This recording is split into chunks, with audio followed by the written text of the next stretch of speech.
the Backstory, a new documentary series called Kevin Costner's The West takes viewers on a journey through the birth of the American West. The show debuts today on the History Channel. Holly Menino spoke with the executive producer about the show and what it was like working with actor Kevin Costner.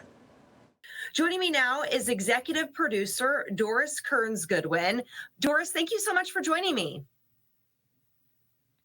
I'm very glad to be with you. What can viewers expect from this 8-episode series? Well, what I'm hoping is that it tells the story of the American West over a century, really, from the 1790s to the 1890s. But each episode, which is 1 hour long, tells a specific story of a person that you get involved with. So you might be following a missionary couple that go west to try and bring Christianity to the Native Americans. And you hear about what an extraordinary journey it is, 7 months to get there. And the woman is pregnant on the way there. I don't know how she did it. She kept a diary. And then you'll hear a story about a young woman who was only 9 years old and taken captive when Native Americans raided her fort. And she ends up living with the chief, marrying him, and having 3 children and assimilating with the tribe. And then you hear the gold rush people going west. And then you hear John Coulter, who works with Lewis and Clark, and he stays when all the Lewis and Clark people go home, and gets involved in the fur trade, which produces millions of dollars for John Jacob Astor. So you're seeing about it from the settlers' point of view, the missionaries, the soldiers, the problems that it creates for the Civil War. And each episode takes you into a different piece of it. And then you put them all together and you get the history of the West. Yeah. What are some of the more prominent land and power battles that are highlighted in this series? Well, what's so interesting is you watch the map of America growing. So after the American Revolution, with the settlement with Britain, we got a whole series of land up to the Mississippi. And then there were Native American tribes there. And that was part of the struggles that first took place between the whites and the Native American tribes. And then Jefferson comes along and doubles the size of America with the Louisiana Territory. And then you get the whole Louisiana Territory, and you get another series of struggles up to the Rocky Mountains. Then you get the Mexican-American War, and you get those southern states that come in. And that produces part of the problem of which are going to be slave states, which are going to be free states. And that leads to the tensions of the Civil War. And then you get the gold rush that brings the people to California. So each time one of these movements happens, you have conflicts with the Native Americans. You have, sometimes it works out, sometimes it doesn't. And you've got the settlers continually moving to try and find a better life for themselves. Does the series cover that entire time frame? That's a long expanse of time.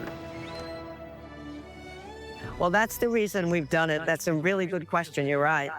But each one of them just takes a specific episode that has its own story from beginning to middle to end. Because I think that's the way we learn history. If you can learn a story, then you're going to not have to worry about facts and figures. You're going to be able to care about the characters in the story. So when you put these 8 stories together, you get that whole spirit of time from the original settlement really to the end of the frontier in the 1890s when we're already to California.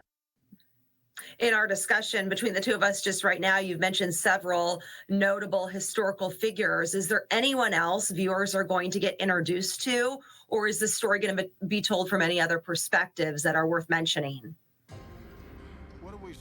Well, I think the most important thing that Kevin Costner wanted when he got involved in the series was to make sure that we told it from a whole series of perspectives. So we've got experts and historians of Native American experience. We've got tribal historians who are actually part of their ancestors were in the stories we're telling. We're telling it from the experience of the missionaries who were going, from the Native American tribes, and then from the settlers who come in contact with them. And there's women in the stories. You know, usually you always think of the cowboy and the sheriff and the outlaws, but the women are the ones who go with their men and create the communities. So altogether, it's a multidimensional look at the settling of the West, which really makes the America we know what we are today. Yeah, and women were really trailblazers then as they are today as well. Doris, you're one of those trailblazers. You are a presidential historian. You're a Pulitzer Prize winning author. What is it that draws you to history? I think I've loved it from the time I was 6 years old. My father taught me that mysterious art of keeping score while listening to baseball games so I could record for him the history of that Brooklyn Dodger game. And it just is important to know history because it tells you about where we've been before.